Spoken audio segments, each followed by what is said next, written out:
डिम्पी अपने कमरे में जाते ही जोर से दरवाजा लगा देती और खींच उठी। आह, नहीं रह सकती यहाँ। नहीं देखा जाता मुझसे ये सब। कितनी भी स्ट्रांग बन जाऊं उन सब के सामने कि मुझे कोई फर्क नहीं पड़ता। लेकिन मुझे फर्क पड़ता है। नहीं हूं मैं इतनी स्ट्रांग। कोई क्यों नहीं समझता मुझे। डिम्पी बिफर पड़ी।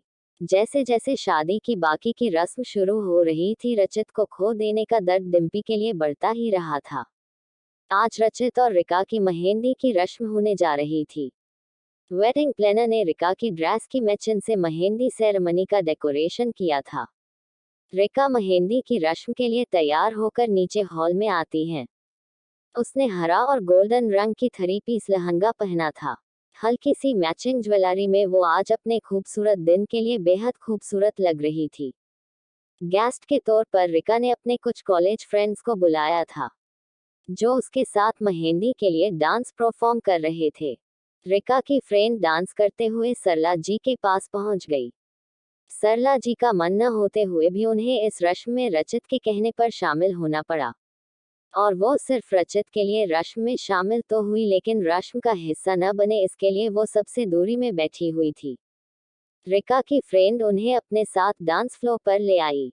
छोड़ो मुझे, मैं कहती हूँ हटो। तुम सब नाचो जितना नाचना है, लेकिन मुझे बख्श दो, सरफिरी लड़कियां कहीं की। सरला जी गुस्से से भिनभिनाते तेज कदमों के साथ डांस फ्लोर से चली आई। सरला जी हरकत से सभी लड़कियां हंस पड़ी। तभी उसे रचित आता हुआ मिला। रचित ने भी रस्म के लिए हल्की गोल्डन कलर की कुर्ता में था, और वो इस कुर्ते में और भी ज्यादा हैंडसम लग रहा था। वो देखो हमारे हैंडसम दूल्हे राजा। सभी लड़कियां रचित को घेर लेती और रचित को भी डांस करने को कहती। रचित पहले तो मना कर देता, लेकिन जब उसकी नजर सीढ़ियों से आती हुई डिम्पी पर पती, उसकी आंखें वही ठहर जाती। सिल्वर कलर की डिजाइनर साड़ी, जिसमें डायमंड इयरिंग और हल्की सी मेकअप, चेहरे पर मासूमियत में भी बेहद खूबसूरत दिख रही थी। वो सीढ़ियों से उतरती हुई रिका के पास जा रही थी, तभी उसका हाथ थामे रचित गुनगुना पड़ा। जब रचित ने डिम्पी का हाथ थामा, डिम्पी भी खुद को रोक न पाई।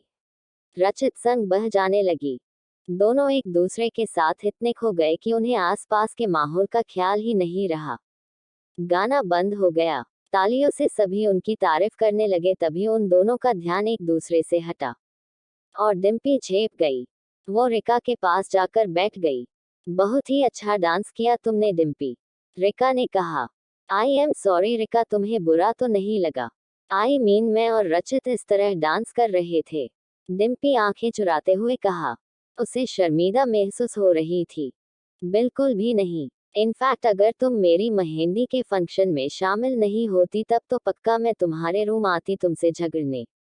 रिका की बात पर दोनों हंस पड़े और रचित दूर से ही डिम्पी को मुस्कुराते हुए देखता रहा। मेहंदी के फंक्शन में डिम्पी और रिका को साथ में हंसते हुए देख सरला जी, जो इस समय उनसे दूर जरूर बैठी थी, लेकिन उनका ध्यान डिम्पी और रिका पर था। मैंने अपनी जिंदगी में पहली बार दो सौतनों को एक दूसरे के साथ हंसते हुए देख रही हूँ, सरला जी ने मुंह बिचकाते हुए कहा। रिका के बहुत बार रिक्वेस्ट करने पर आखिरकार डिम्पी मेहंदी लगाने के लिए तैयार हुई। डिम्पी को मेहंदी लगाते हुए मेहंदी वाली ने कहा, आपके हस्बैंड का नाम बता दो, आपके हाथों में लिखना है। अचानक से डिम्पी का चेहरा उतर आया। वो मुझे एक जरूरी काम है, मैं चलती हूँ रिका। डिम्पी वहां से चली आई।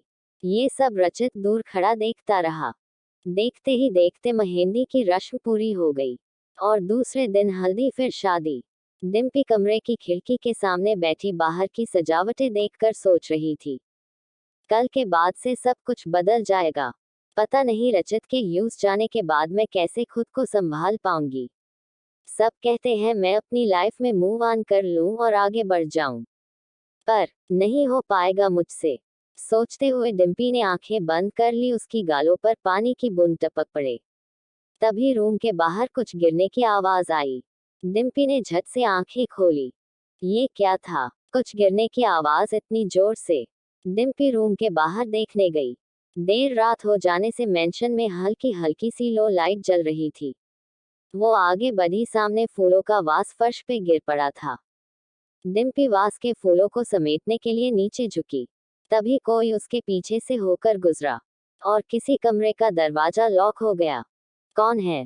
मुझे ऐसा क्यों लगा अभी अभी मेरे पीछे से कोई गुजरा। डिम्पी ने घबराते हुए चारों तरफ देखा पर वहां कोई नहीं था। डिम्पी ने सोचते हुए कहा, कौन हो सकता है, और दरवाजा लॉक होने की आवाज वो तो उस तरफ से आई, लेकिन उस तरफ तो रिका का रूम है। कहीं उसके रूम में कोई है तो नहीं? कौन हो सकता है? रचित ही होगा, लेकिन वो इस तरफ छुपते हुए क्यों जाएगा? आई थिंक मुझे एक बार उससे पूछ लेना चाहिए, कहीं कोई प्रॉब्लम तो नहीं। डिम्पी ने सोचते हुए रिका के कमरे की ओर जाने लगी। कमरे के बाहर उसने दरवाजा खटखटाया। रिका ने बहुत देर के बाद डोर खोला। डिम्पी, तुम? कुछ काम था? रिका की आवाज हकलाते हुई निकली। वो, मुझे कुछ आवाजें आ रही थी तुम्हारे रूम से और फिर तुमने डोर खोलने में भी देर कर दी, सोचा पूछ लेती हूँ। डिम्पी ने कहा, नहीं तो मेरे रूम से तो कोई आवाज नहीं आई और मैं तो बाथरूम में थी, इसलिए डोर खोलने में देरी हुई। रिका ने कहा, ओह आई एम सो सॉरी, मैंने तुम्हें डिस्टर्ब किया। डिम्पी ने कहा, इट्स ओके, आई थिंक रात हो गई है, तुम्हें सो जाना चाहिए। रिका ने कहा। दोनों गुड नाइट बोलकर अपने अपने रूम में चले गए।